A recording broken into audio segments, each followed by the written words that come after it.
Hi guys, we're going to get right into the next assignment, which is going to involve some creative sitcom writing. I'm going to get right into defining some terms. You can pause this video right now, go to the files section of Canvas, and you're going to want to look at script terms printed out. And you're going to look at another file that I've uploaded called examples of clean pages, printed out and hold it in your hand. So you'll know what I'm talking about. Study it really well, okay? Now I'm just going to define some terms. When you look at script terms, which is this document, I've made some notes. For anybody who doesn't know what an action line is, you might know it from a screenwriting class. They're also called stage directions. They're also called description. That's all the times where it says, like, the ones that are flush left that say, Greg talks to the students, via email, whatever the hell. You know what I'm talking about, okay? Slug lines are interior Greg's house, middle of the night. Exterior Dunphy house, backyard, -day. Those are slug lines are in caps. Parentheticals are what sometimes comes between the character name and the dialogue, which I know you know what that is. That's, he said Riley angrily, on the phone to her mother, Sotto to Vincent, whatever it might be.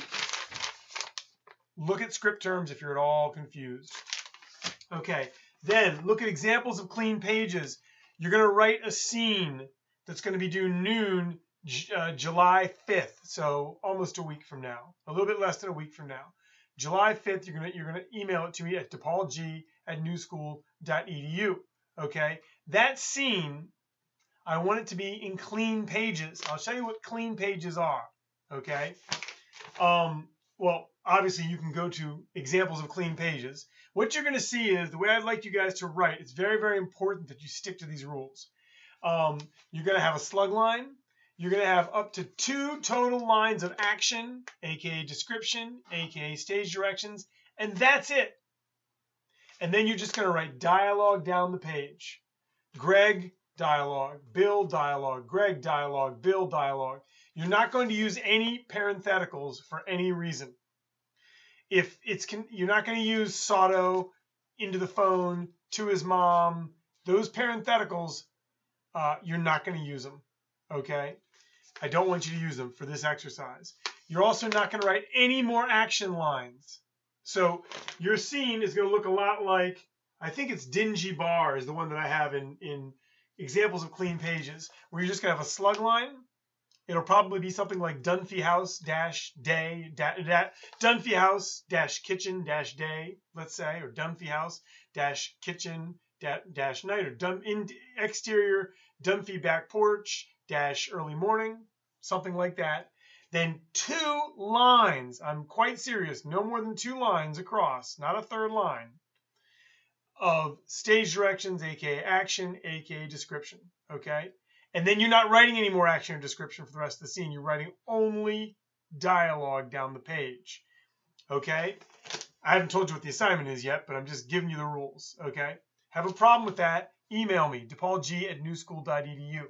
Okay, what's the assignment? It's a diagnostic. I just want to see how you write a basic scene. Okay, you know a little bit about farce and conflict and things that I've mentioned in these videos, but we need to get into it and see where you're at as writers. So you're going to write a scene that is 2 pages long. It's 2 pages long, not 2.5, not 1.5 pages. Okay, sitcom writing is very exact. Generally, each page is about a minute of screen time. That's why Modern Family scripts are about 30 pages long, because they have to add up to 30 minutes, almost exactly. Okay, so that's a really big deal for sitcom writers that feature writers don't have to worry so much about. Okay, you're going to write a scene that will star 2 people. Phil and Claire. There'll be no more characters. There'll be no fewer. Okay? You can set it wherever you want to set it. But there's no cut to. There's no second slug line. This is one scene, 2 pages long. There's no interviews. Don't write an interview. Okay? As we've read those interview scenes. One scene, 2 pages long, 2 characters, Phil and Claire. Here's how the scene's going to work. Phil wants something very, very much. Claire is not going to give it to him. Claire wants something very, very much. Phil is not going to give it to her. There's no parentheticals. There's no more stage directions after the first 2 lines of description that you're going to write. So you're gonna have a slug line. It's probably gonna be something like interior Dunphy house. It could be interior Claire's car dash moving dash day, but that's it. You're not changing the scene. You're not cutting anywhere. Okay, then you're gonna have 2 lines, not sentences, 2 lines total of stage direction, of action, of description. So it could be Phil pulls the car over and pulls out a bouquet of roses. Claire is astonished. The rest of the scene is dialogue. That's it. You don't get to use your descriptions anymore. You don't get to use parentheticals. Nothing. It's all dialogue. Now here's the trick. The dialogue should push the action forward. People should be trying to both these characters should be trying to get what they want from the beginning of the scene all the way to the end. They don't have to get it. It doesn't have to be fully resolved.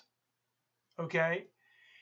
You can think of it as the first scene in a spec that you're writing, but I don't care about the overall storyline.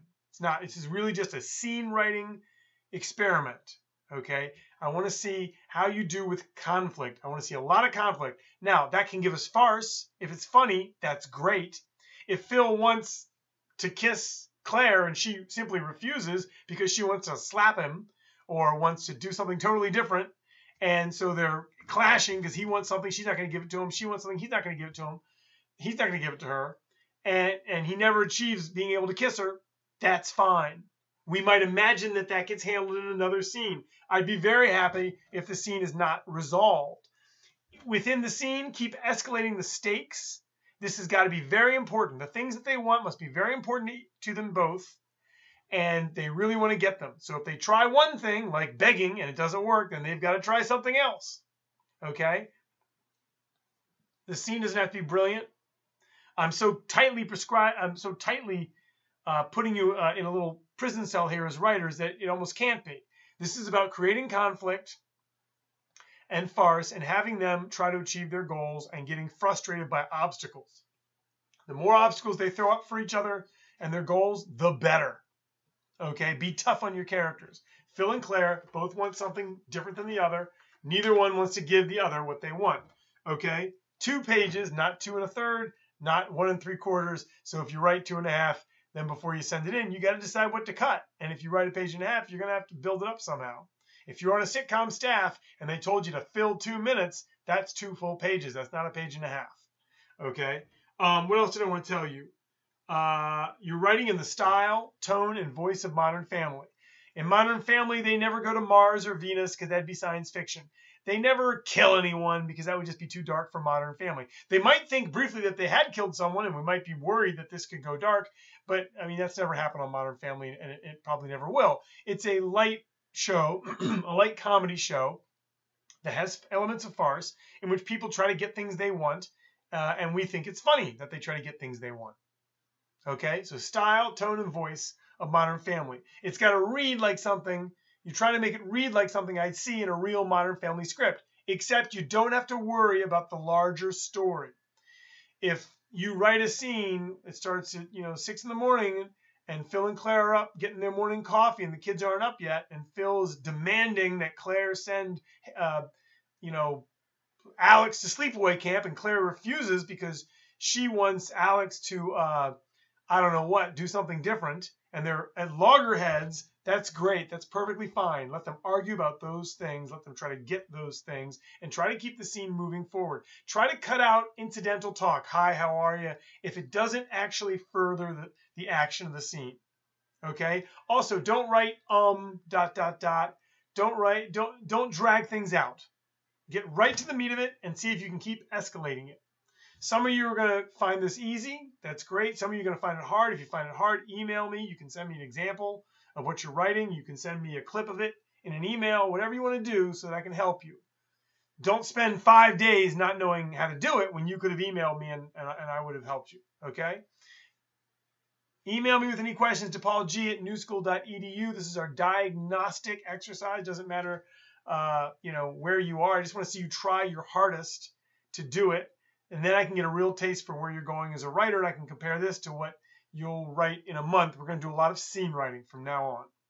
Okay, any questions, ask me. Thank you so much, and we will talk again soon. Thank you.